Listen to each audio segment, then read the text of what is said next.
So guys, welcome to today's session. Today we are here to talk to you about the image-based questions in general surgery. So let's start with the first question. The first question which I have for you guys is, what is the pressure which is generated in this type of wound closure? So what are you basically seeing over here? This is what is your vacuum assisted closure. Okay, so when you have a vacuum assisted closure, what I'm trying to ask you, what is the pressure which is generated inside this? The pressure which is generated in the vacuum assisted closure is minus 125 millimeters of mercury. Now let us see how does it work. So what do we have? If at all we have, let's say, some wound, and we want to kind of make this particular wound heal in a faster manner, we can go for something which is called as a vacuum assisted closure. Now in this, you put a sponge and then you put a kind of a film seal, and there is a tubing which is attached which goes to a vacuum pump. This vacuum pump creates a pressure which is kind of suctioning whatever the secretions are coming from the base of this particular ulcer. So they are getting rid of whatever the secretions are there. The discharge is kind of getting sucked into this particular vacuum pump. For this, you need a pressure. So the pressure by which this particular secretions are sucked in, that is minus 125 millimeters of mercury. The reason why this, because whatever the discharge is by the wound, it is taken out of that immediately, and this particular thing hastens your healing process. That is a vacuum assisted closure normally used in the patients with episode. The pressure is minus 125 millimeters of mercury.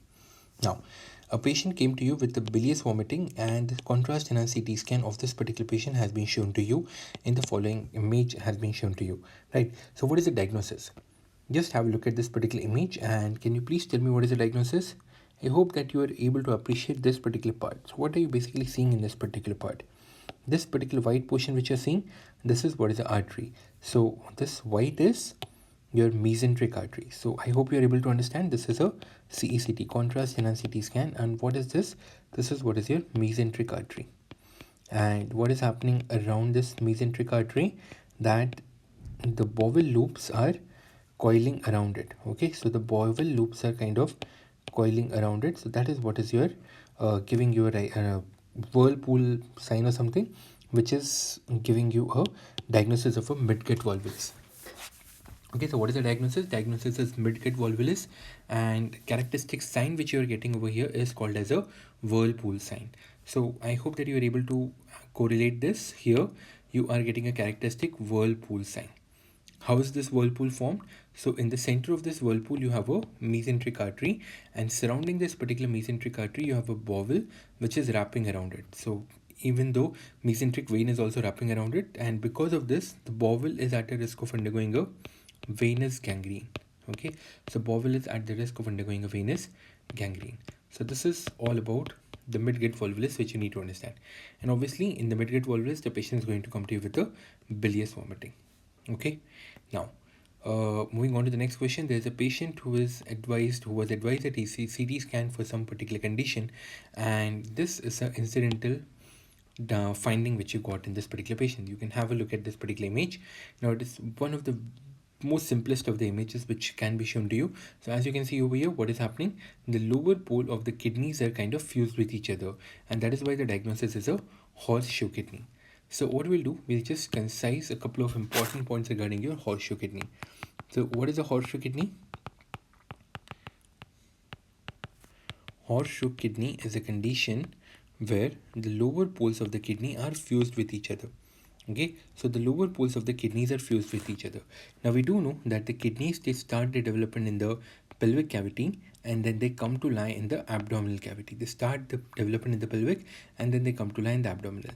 Now even though the lower poles are fused with each other, even in this particular part, the kidney will start its development in the pelvis only, and then when it is ascending up to lie in the abdominal cavity, the ascent would be restricted by something. So there will be this is a superior mesenteric artery which we have. This is going to restrict the ascent of this particular kidney. So what is happening in this particular patient? We have the aorta, we have a superior mesenteric artery, and kidneys is kind of getting restricted. The ascent of the kidney is getting restricted. Now with this, you have the two questions which are coming up. The first question is, which is the structure which is restricting the ascent? So the ascent is restricted by inferior mesenteric artery. So this is the inferior mesenteric artery which is restricting the ascent. Another thing is, where is this isthmus? So isthmus is lying at the level of L3, L4. Now please do not forget this, both are very important MCQs. The ascent is basically restricted by the inferior mesenteric artery and the isthmus is lying at the level of L3, L4 lesion. Okay, I hope you get this point. Right. Now another important thing is, in the horseshoe kidney, mostly the patients are asymptomatic. So clinical features, mostly the patients are asymptomatic. But the patients may be symptomatic. So patients may develop what do you call it as a urinary tract infection or the stones. So these things may be developed in these particular patients. The patients may have urinary tract infection or the stones, but mostly the patients are asymptomatic. And if at all the patient is having symptoms, the treatment is, it is just a kind of whatever the symptoms are there, you basically treat it. So whatever is there, like urinary tract infection is there, you take care of that. If at all the stones develop, you remove those particular stones. You do not cut the isthmus because a lower pole of the kidney may become ischemic. So do not cut isthmus as lower pole may be ischemic. Lower pole may become ischemic.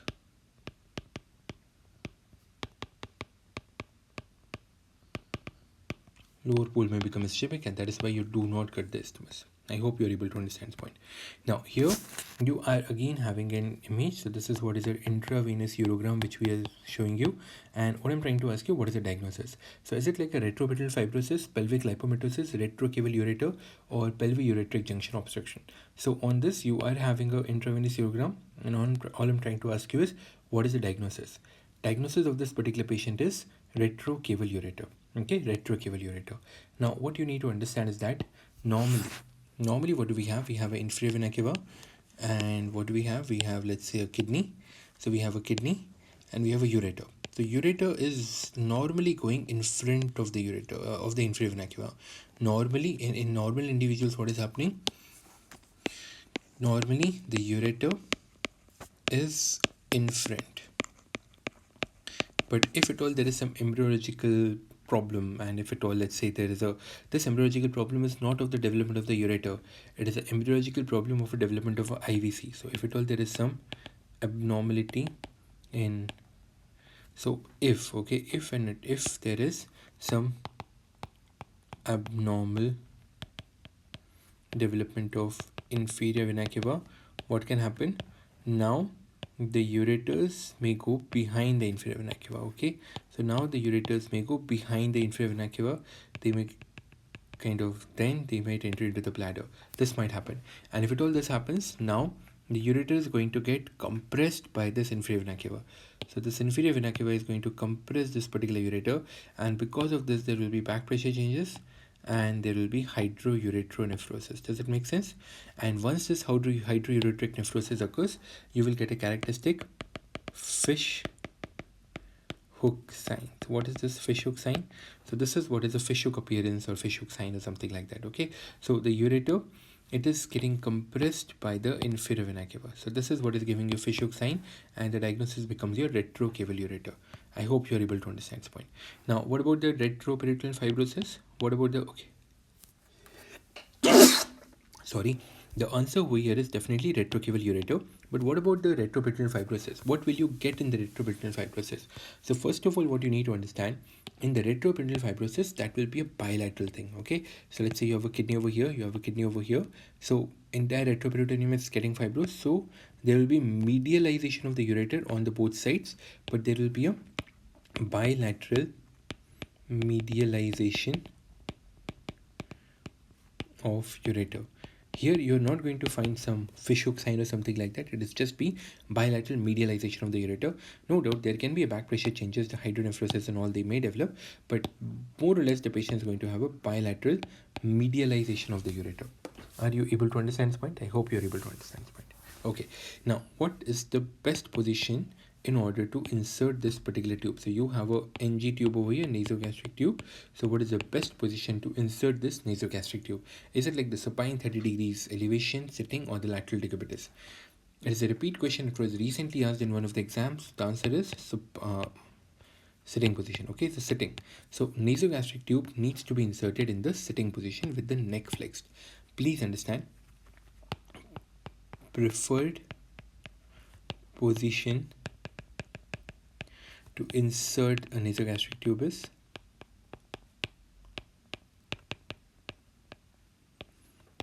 sitting with neck flexed. Okay, sitting with the neck flexed, that is the best or the preferred position in order to insert the nasogastric tube. I hope you are able to understand. Okay, so sitting position with the neck flexed, that is the best method in order to insert the nasogastric tube. Now what do you have over here? So what is the flow rate of this IV cannula? So you're having one particular IV cannula over here. What is the flow rate of this IV cannula? Is it like 90 ml per minute, 180 ml per minute, 150 ml per minute, or 60 ml per minute? The answer over here is it is a green IV cannula and the flow rate of this is 90 ml per minute. So let me just kind of enumerate you the important IV cannulas which we have. So we have 16 gauge, we have 18 gauge, we have 20 gauge, we have 22 gauge, we have 24 gauge. So what is a 16 gauge IV cannula? That is what is your gray one. The 18 gauge IV cannula is kind of green one. Then 20 gauge IV cannula is basically your pink one. And then we have 22 gauge IV cannula which is your blue one. And then we have 24 gauge which is your yellow one. And what you need to understand, what is the flow rate of this 16 gauge? It is basically your 180 ml per minute. What is the flow rate of your 18 gauge? That is what is your 90 ml per minute. What about your 20 gauge? That is what is your 60 ml per minute. What about 22 gauge? It is 36 ml per minute. And your 24 gauge, that is what is your 20 ml per minute. So this is absolutely important, guys. You need to know this color coding system and you need to know the flow rate. Okay, that is something which is absolutely essential whenever you are examining or evaluating a, like, you need to know this. Okay, this is something which they ask. Another important thing is, if they give you that there is a patient who is having, let's say, severe dehydration. Okay, severe dehydration. So in the severe dehydration patients, what you need to understand, we use gray cannula. Gray cannula is something which is preferred. But if at all, let's say they ask you that there is a patient with a polytrauma, what is the IV cannula which is preferred one? So here the green IV cannula is the preferred one. So the recent ATLS guideline says that at least green IV cannula should be used. So that is the preferred IV cannula in the patients with the polytrauma. But if at all the patient is having a severe dehydration, then we use the gray IV cannula because that is the having a bit more flow rate. So you can just go through it, guys, and yeah, let's talk about the other stuff. Okay, so here again I'm trying to show you one intravenous urogram. So you have an intravenous urogram over here, and now I'm trying to ask you, what is the diagnosis? Is it like urethral stricture, ureterocele, bladder stone, or ureterocalculi? So what is the diagnosis over here, guys? The diagnosis over here is ureterocele. Okay, what is the diagnosis? It is a ureterocele. Now let us understand what is ureterocele. So ureterocele is basically that there is a dilation of a terminal portion of the ureter. So what is ureterocele? Ureterocele is basically dilation of terminal part of ureter.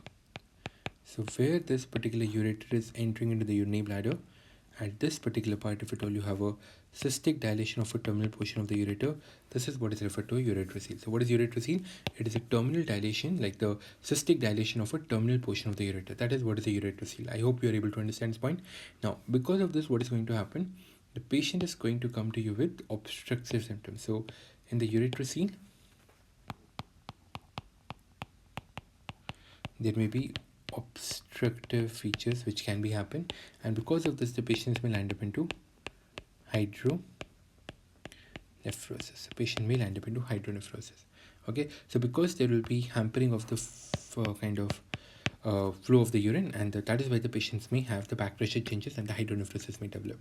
For the diagnosis, what you can do, you can perform an intravenous urogram, and on the intravenous urogram you will have a characteristic cobra head or an adder head appearance, Okay, so this cobra head or an adder head appearance, which you are, so this is a characteristic cobra head or an adder head appearance. So as you can see, the ureter is coming up and the cystic portion is dilating up. So this is a characteristic cobra head or an adder head appearance which you get in the patients with the ureterocele. Okay, now there is a patient who went in upper GI endoscopy. The patient was subjected to an upper GI endoscopy, and after this particular procedure, the patient developed crepitations on the palpation of the neck, and the surgeon ordered an X-ray, and the X-ray has been shown to you. What is the diagnosis of this particular patient? So as you can see over here, guys, there are a couple of things which you need to understand. Now, this is what is your rib cage. This is what is your skin. Now, ideally, they should be very, very close to each other, but they are not. There is a lot of gap between it, and if you would appreciate that there is a lot of haziness between it. That is the first thing.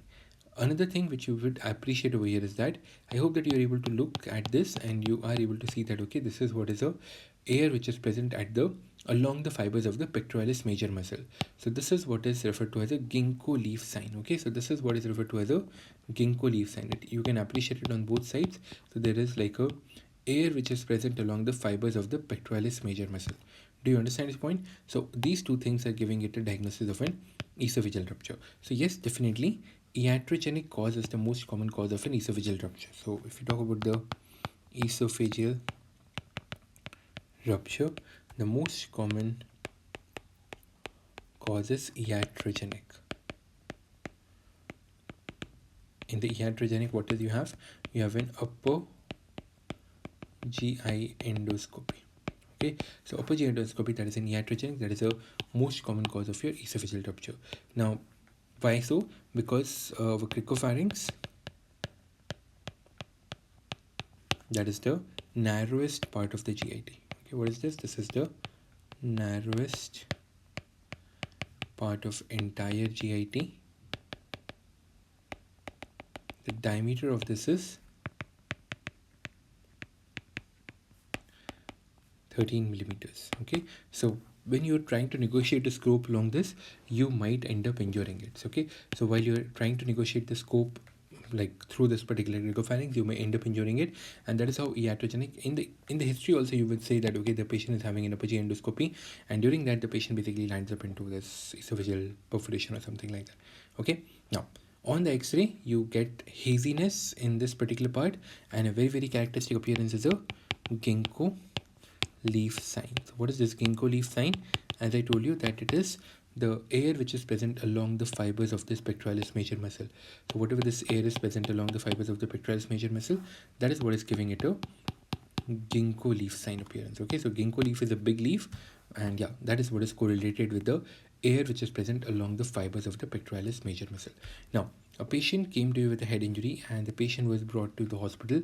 The CT scan of this particular patient is done, and which has been shown to you what is the diagnosis of this particular patient. So what you can see over here, okay, so this is a CT scan of this patient, non-contrast CT scan of a patient, and I hope you are able to appreciate that something is wrong and you have this concavo-convex lesion over here. Okay, so I guess at least this is what you something which you have reached up to. Now the answer over here is definitely chronic SDH. Okay, so what is the answer over here? It is a chronic SDH. So let me just understand, like make you understand why it is a chronic SDH. Okay, so let's start by talking about the SDH. What is SDH? SDH is basically your subdural hemorrhage. Subdural hemorrhage. Now, what you need to understand in the subdural hemorrhage, what is happening in the subdural hemorrhage, that there is a blood which is accumulated below the dura mat. And what is this blood? Is it like a arterial blood or the venous blood? So this is what is a venous blood. So we have a venous blood which is getting accumulated below the dura mater. Now, this is what is happening in the SDH, subdural hemorrhage. When the person grows older, so if at all there is a person who is old, what is happening in the old people? That there is a cranial cavity, and inside the cranial cavity there is a brain parenchyma, and this brain parenchyma has undergone atrophy. There is an atrophy of the brain parenchyma. So if at all you have an atrophy of the brain parenchyma, what is going to happen? The vessels will be more stretched, and in this, even if there is a trivial trauma, it means that even if there is a slight trauma, even on the development of a slight trauma, what is going to happen? These vessels may get injured. Okay, so these vessels may get injured, vessels are injured, and we might have a blood in the subdural hemorrhage, and we will have a subdural hemorrhage. Do you get this point? So this will be injured and we will develop from a subdural hemorrhage. So that is, I hope you get this point. Now in this elderly population with the trivial trauma, the patient is not going to present immediately. Usually there is a lag. So usually the patient might come to you after 21 days. Okay, after 21 days from the injury, the patient may come to you, and because it is presenting late, and that is why it is called as a chronic subdural hemorrhage. Okay, that is why it is called as a chronic SDH. Do you understand this particular point? I hope you did. Now, if at all there is a patient with a head injury, okay, if at all there is a patient who is having a head injury, what you need to understand, let's say there is a patient who is having a head injury, what you need to understand is that what is an investigation of choice? Okay, what is an investigation of choice? Investigation of choice is non-contrast CT scan of the brain. Why? Why is the investigation of choice non-contrast CT scan? Because acute extravasated blood, that is something which is appearing white. Okay, so an acute extravasated blood is something which is appearing white on the non-contrast CT scan of the brain. But here you have a chronic SDH. Okay, so you have a chronic SDH. So if at all you have a chronic SDH, okay, if you have a chronic SDH, what you need to understand, in the chronic SDH, it is not an acute extravasated blood, and that is why it is not going to appear white in totality. So as you can see over here, there is the lower portion is a bit grayish, the above portion is a bit blackish. So you are not getting some white colored concavo-convex lesion, which you would have got in the acute SDH. In the acute extravasated blood, entire thing would be white. So in other words, what I'm just trying to make my point is, if at all you do a CT scan in the chronic SDH, you might miss a diagnosis. Okay, if you do a non-contrast CT scan in the chronic SDH, you might miss a diagnosis, and that is why the investigation of choice for the chronic SDH subdural hemorrhage is MRI. I hope you're able to understand. The investigation of choice for the chronic SDH is an MRI. Understood? Yep. Right. So that is what you need to understand. Now moving on, and let's talk about the next question. So there is a patient who came to you with an abdominal pain, and you suspected, okay, the patient is having a liver lesion, and you ordered an MRI in this particular patient. The MRI has been shown to you over here. What is the diagnosis of this particular patient? Is this particular patient suffering from the hepatic adenoma, hemangioma, hepatocellular carcinoma, or the focal nodal hyperplasia? So guys, answer to this particular question is hemangioma. So what are you basically seeing over here? You're characteristically seeing something which is called as a light bulb appearance. Okay, what are you seeing? You're characteristic seeing a light bulb appearance over here, and that is what is giving you a diagnosis of an hemangioma. Do you understand this point? Now let's talk about this. Okay, let's talk about this. So okay, let's start by talking about the hemangioma. In the hemangioma, what you need to understand, this is the most common liver tumor. Okay, so this is what is it, most common liver tumor, and yes, this is more commoner than liver metastasis as well. So yes, liver tumor like hemangioma, that is the most common liver tumor. Okay, now what is hemangioma? Obviously it is a tumor of blood vessels. Okay, it is a tumor of the blood vessels. Now what about the clinical features? Okay, what about the clinical features of the hemangioma? Is this particular patient symptomatic, asymptomatic, or something like that? So most of these particular patients, is most common presentation is patient is asymptomatic. There are no symptoms at all. The patient is asymptomatic most commonly. Okay, patient may come to you with the symptoms. It's not like the patient is never going to have a symptoms. Patient may come to you with the symptoms. So patient may have something which is called as a Kasabach-Meretz syndrome. So this Kasabach-Meretz syndrome may occur. So what is this Kasabach-Meretz syndrome? This is what is called as your consumption coagulopathy. So your platelets and all, they are basically getting consumed, and this is basically kind of your microangiopathic hemolytic anemia. So this is what is your microangiopathic hemolytic anemia. That is what is your Kasabach-Meretz syndrome. This may be a presentation of a hemangioma. Now what you need to understand, if you want to evaluate the hemangioma, you have two investigations. So you have your contrast enhanced CT scan, or you can have an MRI. Now what is the finding which you get on the contrast enhanced CT scan?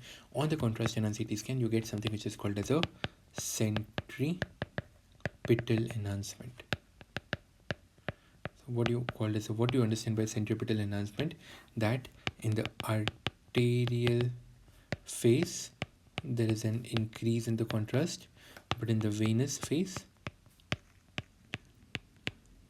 there's even more increase in the intensity of this particular lesion. So are you able to understand this point? In the arterial phase it is hyper intense, that's fine, but in the venous phase it becomes even more hyper intense, and that is what is called as a centripetal enhancement, and that is very important finding which you get in the patients with an CCT, on the CCT in the patients of hemangioma. Now what about an MRI? So on the MRI you would get something which is called as a light bulb appearance. Okay, so what is this light bulb appearance? If you have a look at over here, it appears as if, like, you know, it is entire darkness around and somebody has come and it has kind of light the light bulb over here. So this is a characteristic light bulb appearance which you get in the patients of an hemangioma on an MRI. Okay, when you perform an MRI, the characteristic appearance which you get is a light bulb appearance. I hope you are able to understand this point. Okay, right. So that's it. And if at all you want to treat this particular patient of a hemangioma, if at all the patient is asymptomatic, you don't need to treat anything. Asymptomatic patients, you just go in for an observation and you'll be fine. But if at all, let's say the patient is symptomatic, if the patient is symptomatic, then you have to go in for the treatment and you go in for the enucleation. Enucleation is the treatment which you go ahead for the patients with the hemangioma, if at all the patient is symptomatic. Now here you are basically seeing something, and all I'm trying to ask you is, what is the spot diagnosis? What are you seeing over here?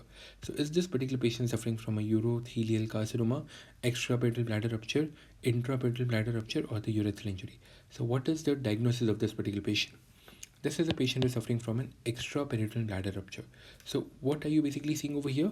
You are basically seeing a flame-shaped extravasation of the contrast. Are you able to understand? So you are basically seeing a flame-shaped extravasation of the contrast, and that is what is giving you a diagnosis of your what do you call it as an extraparietal bladder rupture. So what you are basically seeing, this is what is your flame-shaped extravasation of contrast, and that is what is giving you a diagnosis of your extraparietal bladder rupture. I hope you are able to understand this point. Okay, now yeah, that's it. Okay, I'll just enumerate you the important things which you get in the extraparietal and the intraparietal bladder rupture.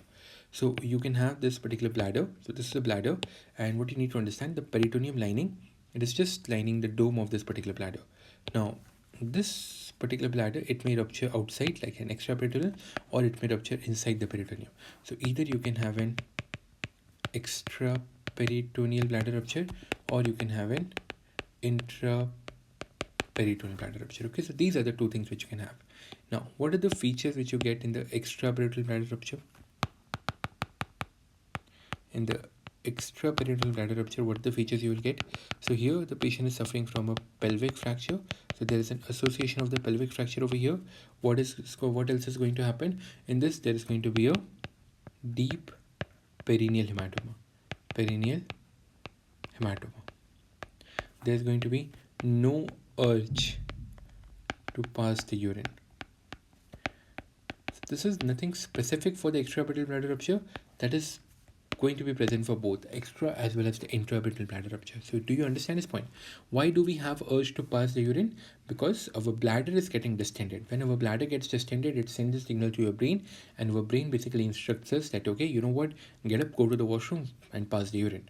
But because the bladder is ruptured, if at all the bladder is ruptured, then we will not have any urge to pass the urine, and that is what is called as a that is what is telling me that, okay, the bladder has been ruptured. So coming back to this, in the extraperitoneal bladder rupture, you will have the pelvic fracture and the deep hematoma, and along with this, no urge to pass the urine. The diagnosis is extraperitoneal bladder rupture.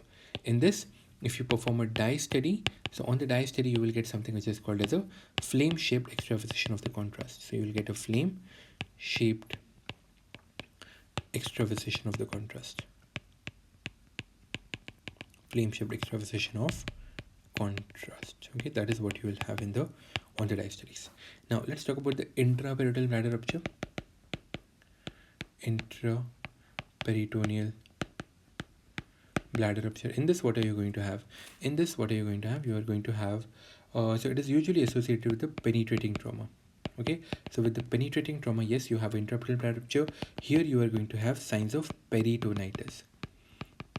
Very important. Okay, so when you examine the abdomen of this particular patient, you are going to have signs of peritonitis, that is rigidity and the guarding and all those stuff. But here Again, no urge to pass urine. That is going to be common between intra and extraperitoneal bladder rupture. Okay, here if you perform a diastole, what is going to happen? You are going to have that there is a contrast which is present along the bowel loops. So you're going to have contrast along bowel loops. Okay, contrast along the bowel loops, that is what is it, intraperitoneal bladder rupture. Understood? Now, coming to the next question, guys. So in this particular patient, there is a, if at all this particular patient is male. Okay, so I'm trying to show you this diagnosis. Forget about this. Focus on this part. Okay, focus on the above part. Now you have a diagnosis in your mind, and I'm trying to say you that, okay, if at all this particular person is a male, how would the patient present to you? So I'll just simplify it as a duplication of ureter. So all I'm trying to ask you in this particular question is that if at all there is a male person with a duplication of ureter, how would the patient present to you? With incontinence, urinary tract infection, acute urinary retention, or none of the above? The answer to this particular question is the patient is going to come to you with an urinary tract infection. Okay, the patient is going to come to you with an urinary tract infection. Now, why? What you need to understand, there is a concept of a duplication of ureter. So normally what is happening, one ureter is draining the kidney. Okay, the single ureter is draining the kidney. That is what is normally happening, and that is what should happen. Okay, obviously the ureter is not entering into the, okay, so normally what is happening, the one ureter is draining the kidney and the ureter is entering into the bladder. This is what is normally happening. But in the duplication of ureter, what happens, there are two ureters which are draining one particular kidney. So let's say you have a bladder like this. So what you can happen, the one ureter, like the upper pole of the ureter is drained by one particular ureter, and the lower pole of the ureter is drained by the another ureter. Okay, so what you need to understand, that the ureter which is draining the lower pole, that is opening into the bladder at a normal position, so that is not a problem. But the ureter which is draining the upper pole, okay, so the ureter which is draining the upper pole, that is opening distally and caudally at an ectopic position. Okay, so are you able to understand this point? The ureter which is draining the upper pole, that is opening distally or the caudally, whatever, and at an ectopic position. So what you need to understand is that whenever we have this duplication of ureter, okay, so whenever you have this duplication of ureter in males, okay, this duplicated ureter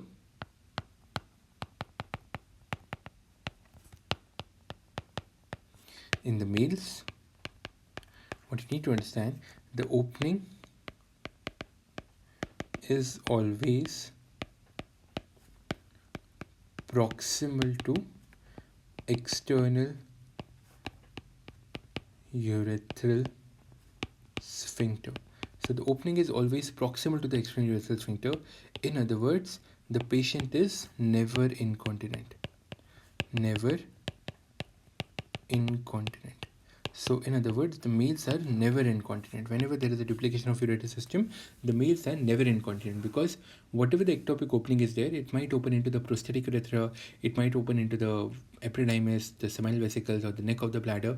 It can open at all these particular parts, but it is never going to be distal to the external urethral sphincter, and that is why the males are never incontinent.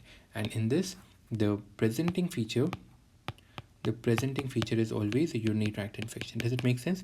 So males are never incontinent, and the patient is basically having a urinary tract infection as a presenting feature. On the other hand, if at all there is a duplication of ureter in the females, okay, if at all there is a duplication of ureter and the person is a female, so here the ectopic ureter is opening into the distal urethra or the vagina. So here the opening is in the distal.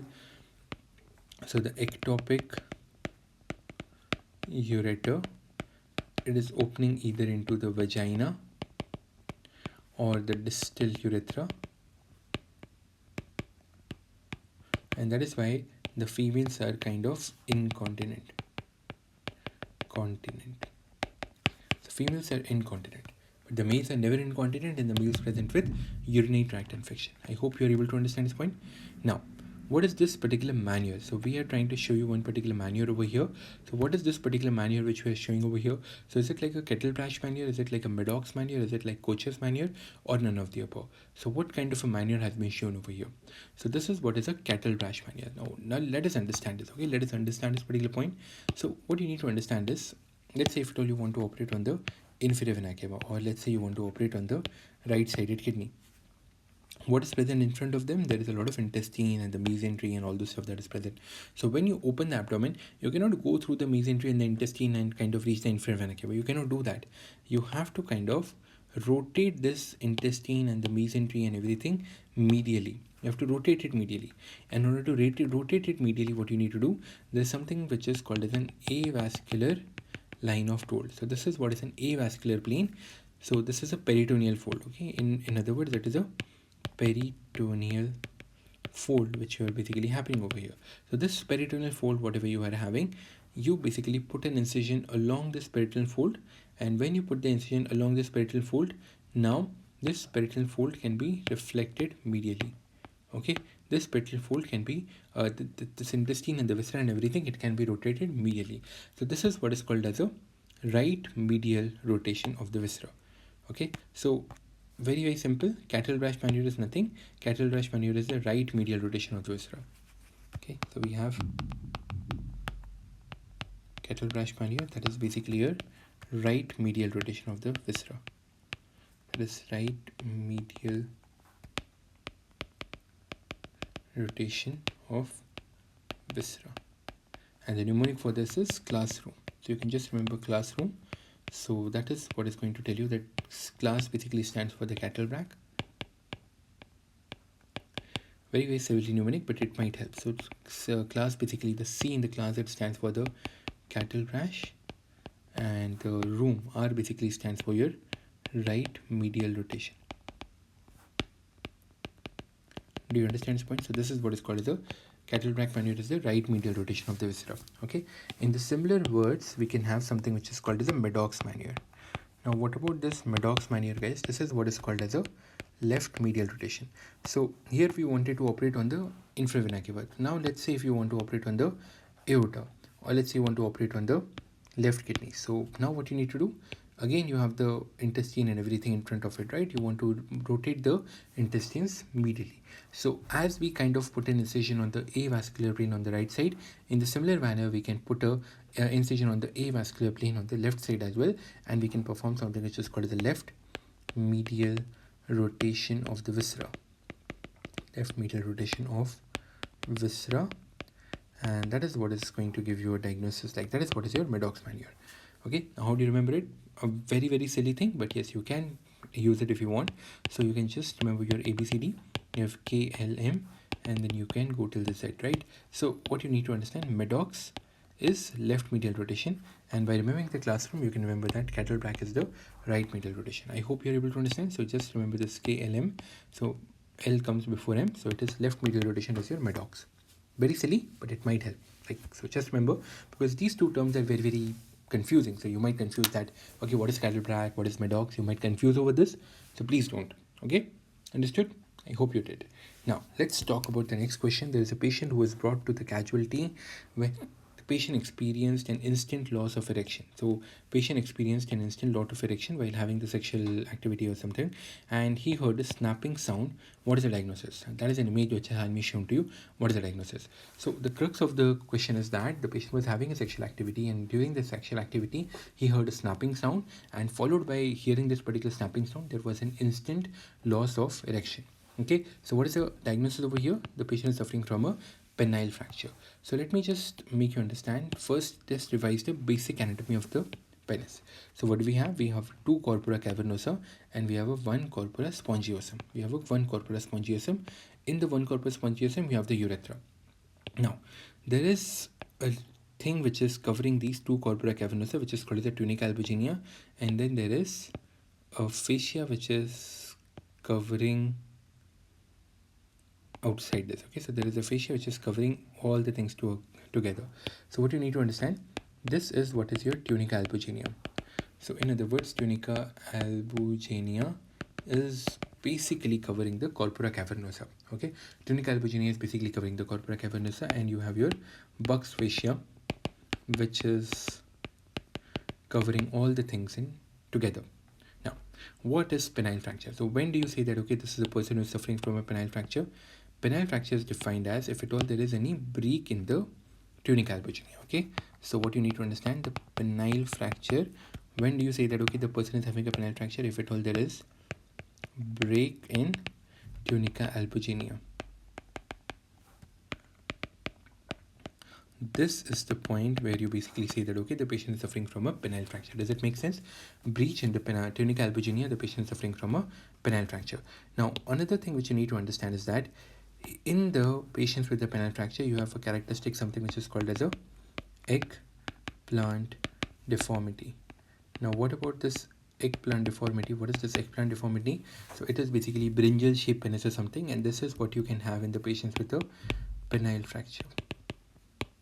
So when do you get this eggplant deformity or something? If at all you have the Buck's fascia is intact. Okay, if at all the Buck's fascia is intact, in these particular patients you can have something which is called as a eggplant deformity. If the Buck's fascia is intact, we can have an eggplant deformity. Right? Please remember, in the patients with the penile fracture, if at all the Buck's fascia is intact, so you remember the Buck's fascia which was surrounding all the three, corpora cavernosa and the spongiosa and all, so that if at all this is intact, then we get something which is called the eggplant deformity. I hope you are able to understand this point. Okay, now what do we have is, what is the investigation which has been shown over here? Now it is very simple, but yeah, you can just tell me what is the investigation. So I hope that you are able to appreciate that this is what is a T-tube which is coming, and then you have put up a dye over here. So the dye is basically traveling and it is entering into the intestine as well, and the dye is basically going into the intrahepatic biliary radicals as well. So what is this? This is what is your definitely your T-tube cholangiography. Nothing great about this, but yes, the diagnosis over here is like, what is the investigation over here? So we are talking about the T-tube cholangiography, guys. Now, when and where and how do you perform this T-tube cholangiography? So let's say if at all there is a CBD stone. So what about the CBD stone? What we call it as a CBD stone? It is a choledocholithesis. Choledocholithesis. So if at all you have a choledocholithesis and you diagnose it, let's say intraoperatively, or let's say your ERCP had failed. In other words, you want to do a surgery in this. Now it doesn't matter whether you're going for the laparoscopic CBD exploration, or if at all you are going in for the open CBD exploration.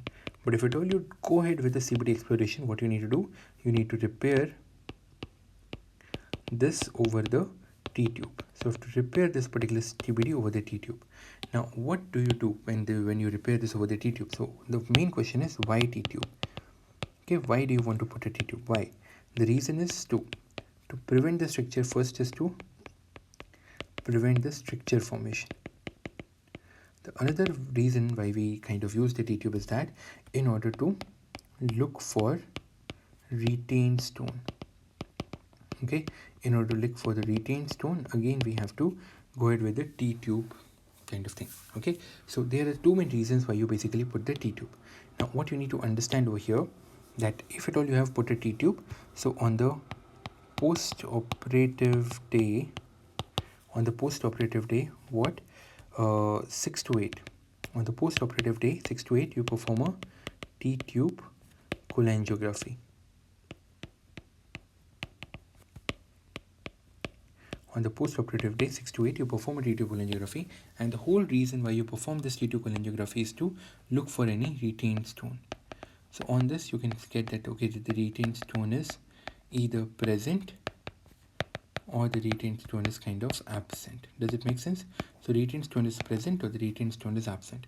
If at all the retained stone is present, then I'll tell you what you do. If at all the retained stone is absent, that is what we like, right? That is what we want. We don't want any retained stone. So you'd want that the surgeon would have done a good job over here. So if at all the retained stone is absent, then that's something which we want, and you remove the T-tube on post-operative day 10 to 12. On post-operative 10 to 12, you basically remove the T-tube. But if at all the retained stone is present, okay, so if at all the retained stone is still present inside the kind of this common bile duct, then what you do, you perform something which is called as a you keep this particular T-tube for around 4 to 6 weeks. You allow the tract to mature, and after this you perform something which is called as a choledocoscopy. And once you perform this particular choledoscopy, you can remove the stone. you can remove the stone on performing this cholecystoscopy. Does it make sense? So yes, you keep the T tube for around 4 to 6 weeks, you perform a cholecystoscopy, and then you can remove that particular stone. I hope you're able to understand this point. Okay, so this is what you need to understand regarding your CBD stone and the T tube cholangiography and all those stuff. Okay, so that's it guys, that's it for today. I hope you enjoyed this particular session. Now I'll just tell you something. So yes, basically I'm Dr. Pawan, and I am basically an educator of surgery on Unacademy. So those of you guys who are kind of new to this particular platform, so welcome. Now what I want to tell you guys is that on our platform there are various things which are happening. So the one which you just attended, that was our free YouTube session which we keep on conducting at various times. So yes, you can kind of have a look at that, but at the same time you can also download the app. So we do have a app, the link would be there in the description box. You can basically just download the app, and once you download the app, they might ask you for a code, so you can put dr.pawan. You will unlock the app. Once you unlock the app, what all things will you get? So on unlocking the app, you will be able to kind of access the free tests. Okay, so what is the free tests are conducted on the platform, you will get an access to that. Every day there is a free test which is going on, so you can definitely practice for yourself. Now the session which you just kind of attended, that was on the YouTube. In the similar manner, there are free live classes. Okay, so there are free live classes which are getting conducted on the app, and the interface is very good, so you can definitely have a look at that also. That is what is you are going to have it on the app. You can follow mine, and there are various other educators. You can have a look at whatever the free live classes which you're interested in. Okay, at the same time we also have a plus platform. So what is a plus platform? A plus platform is a much more structured platform in which, in a systematic manner, the entire kind of subject is covered for you guys. So if at all you wish, you can definitely have a look at that plus platform as well. So on the plus platform, you will have a structured courses like a revision courses or a foundation batch or something. Depending on the different exams, you will have different courses. Then at the same time, you can also go in for the Unacademy along with the prep ladder. So prep ladder, which is a recorded platform, you can go ahead with prep ladder and Unacademy both in the form of an iconic subscription if you want to avail it. Iconic subscription. So that is all things which you can avail if at all you want. And yes, I mean, that's up to you. You are the best judge. You can decide what is best for yourself. And if at all you are interested into taking up any of these things, you can consider using a promo code dr.pawan to unlock the app or to take any of these particular subscriptions. That's it guys. Thank you so much for attending this particular session. Have a great day. Hope to see you in the next session very soon. So yes, thank you guys. Have a great day. Happy studying. Bye bye.